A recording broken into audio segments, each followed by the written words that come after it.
بسم اللہ الرحمن الرحیم، السلام علیکم۔ میرا نام ڈاکٹر اسد محمود ہے۔ قیامت سے پہلے آخری رمضان کی خوفناک نشانیاں، یہ نشانیاں دیکھ لیں تو آپ سمجھ لیں گے کہ دنیا کا اختتام شروع ہو چکا ہے۔ دوستو، قیامت یعنی دنیا کائنات کا پوری طریقے سے فنا ہو جانا ایک ایسی حقیقت ہے جس کے بارے میں آج تک کسی کو کوئی ڈاؤٹ نہیں رہا، یہاں تک کہ اللہ کو نہ ماننے والے یعنی ملحدین اور اس دنیا سے محبت کرنے والے اور کسی خدا کو بھی نہ ماننے والے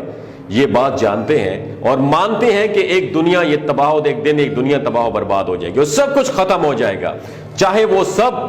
سائنسی طور پر پیشن گوئی کر کے کیوں نہ مانتے ہوں کہ سورج کا ایندھن ختم ہونے پر قیامت آ جائے گی اور زمین ختم ہو جائے گی، لیکن اس بات پر ان کا ایمان ہے کہ دنیا میں آنے والی اس قیامت سے بچاؤ ناممکن ہے۔ دوستو، بحیثیت مسلمان ہم اور دیگر اسمانی مذاہب جیسے کہ عیسائی اور یہودی بھی اس بات کو تسلیم کرتے ہیں اور یہ ان کے ایمان کا حصہ ہے کہ قیامت آئے گی اور یہ سب کچھ ختم کر دیا جائے گا اور سب کا حساب و کتاب بھی ہوگا۔ آج کی اس ویڈیو میں ہم آپ کو بتائیں گے کہ نبی کریم صلی اللہ علیہ وآلہ وسلم نے قیامت کی آمد سے متعلق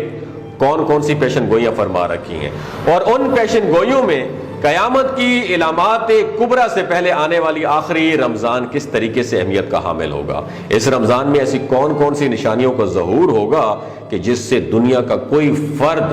بچ نہیں سکے گا اور ان نشانیوں سے پوری دنیا میں لوگوں پر کیا اثرات مرتب ہوں گے۔ ہم آج آپ کو یہ بتائیں گے کہ اس آخری رمضان کی تمام علامات پوری ہونے کے بعد دنیا میں کیا ظہور پذیر ہوگا اور دنیا کی کیا حالت ہوگی، اور اس کے ساتھ ساتھ اس بات کی بھی وضاحت کریں گے کہ ان علامات قیامت کو دیکھ کر نبی کریم صلی اللہ علیہ وآلہ وسلم نے آخری رمضان میں نشانیاں دیکھ لینے کے بعد 1 سال کا رزق محفوظ جگہ پر ذخیرہ کرنے کا حکم کیوں دیا تھا۔ پیارے دوستو، اگر ہم احادیث نبوی صلی اللہ علیہ وآلہ وسلم کو سٹڈی کریں اور قیامت کی نشانیوں سے متعلق احادیث کو خوب اچھی طریقے سے جانچیں تو ہمیں اندازہ ہوگا کہ علامات قیامت 3 طرح کی ہیں۔ ایک وہ علامات ہیں جو قیامت کے آنے سے بہت عرصہ پہلے ظہور پذیر ہوں گی، اور کچھ علامات وہ ہیں جو قیامت کے آنے سے کچھ عرصہ پہلے ظہور پذیر ہوں گی، جنہیں علامات صغریٰ کہا جاتا ہے۔ اس کے بعد کچھ علامات ایسی ہیں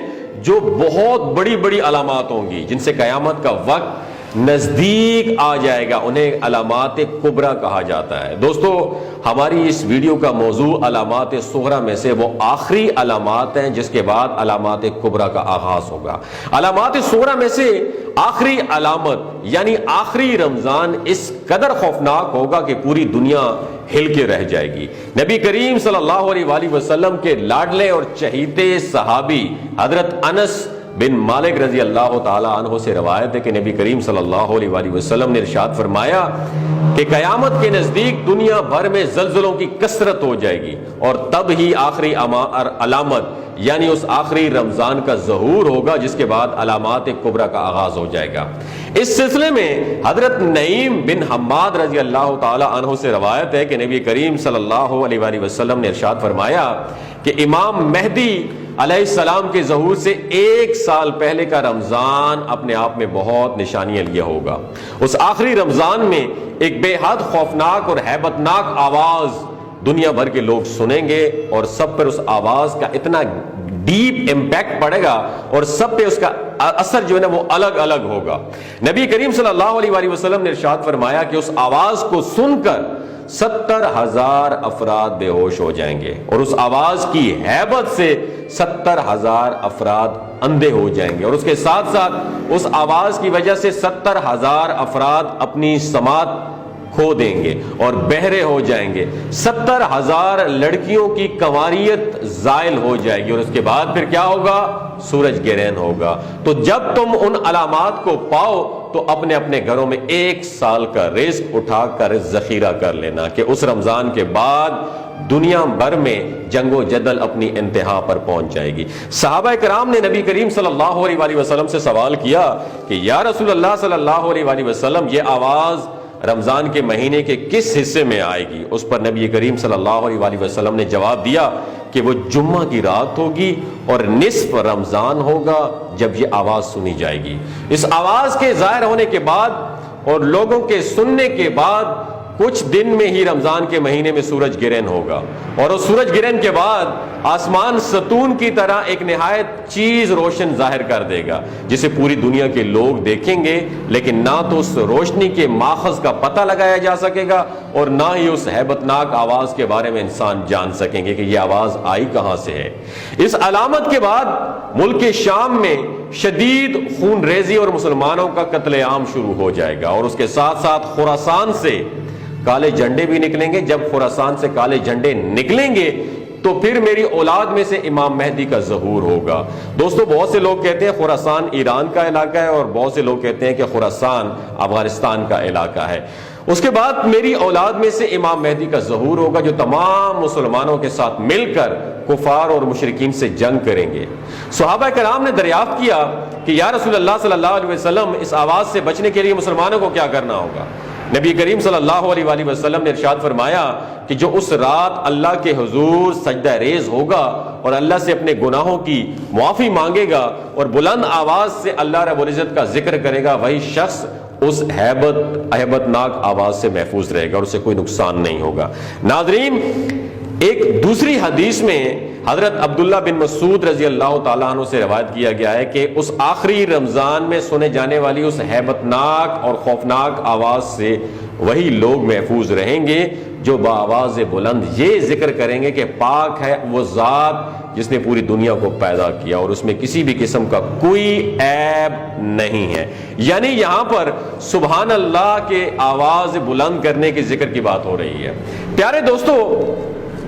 ہم نے اس سے پہلے بھی اس ویڈیوز میں آپ کو بتایا ہے کہ نبی کریم صلی اللہ علیہ وآلہ وسلم کی احادیث میں واضح طور پر اس بات کا بیان موجود ہے کہ جب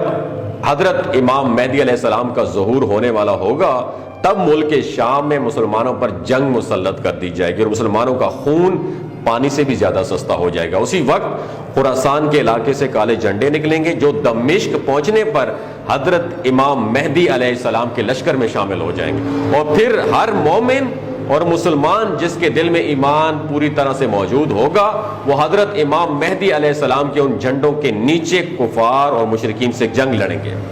ایک حدیث نبی صلی اللہ علیہ وآلہ وسلم میں ارشاد فرمایا گیا کہ اس جنگ کے بعد اسلام پوری دنیا پر غالب آ جائے گا اور دنیا کا کوئی بھی کچا یا پکا گھر ایسا نہیں ہوگا جہاں پر اسلام انٹر نہ ہو جائے، اور پوری دنیا میں صرف و صرف کون بچیں گے؟ مسلمان بچیں گے۔ حدیث نبی صلی اللہ علیہ وآلہ وسلم سے یہ بات واضح ہوتی ہے کہ مسلمانوں کی عظمت کا یہ دور جو حضرت امام مہدی علیہ السلام اور حضرت عیسیٰ علیہ السلام کی سربراہی میں شروع ہوگا یہ کئی سال تک جاری رہے گا۔ اس کے بعد حضرت امام مہدی علیہ السلام اور حضرت موسیٰ علیہ السلام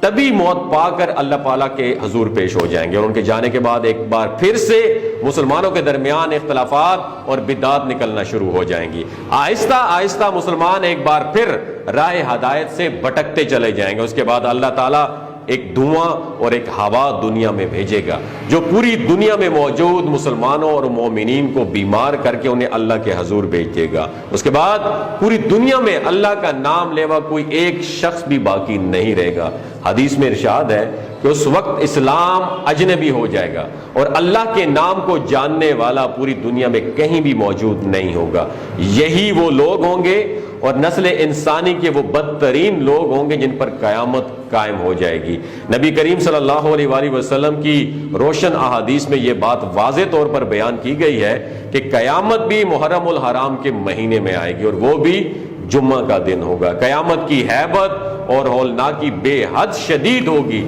اور اس سے فرار حاصل کرنا